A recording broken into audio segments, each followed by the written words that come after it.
এই ছাত্র শিবির প্রতিষ্ঠার মাত্র 4 বছর পরে চট্টগ্রাম আমরা নিষ্ঠা দিতে পারি আল্লাহর উপরে ভরসা রেখে ইসলামী ছাত্র শিবিরের প্রত্যেকজন কর্মী বৃহস্পতিবার চট্টগ্রাম বিশ্ববিদ্যালয়ের কেন্দ্রীয় ছাত্র সংসদের তফসিল ঘোষণা হওয়ার পরেই একটি কুচক্রী মহল চট্টগ্রাম বিশ্ববিদ্যালয়ের ইতিহাসের নারকীয় ষড়যন্ত্র করেছে।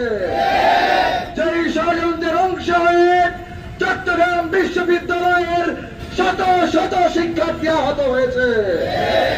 আমরা মনে করেন চাকসু বঞ্চনার জন্য এই ষড়যন্ত্র মঞ্চস্থ করা হয়েছে।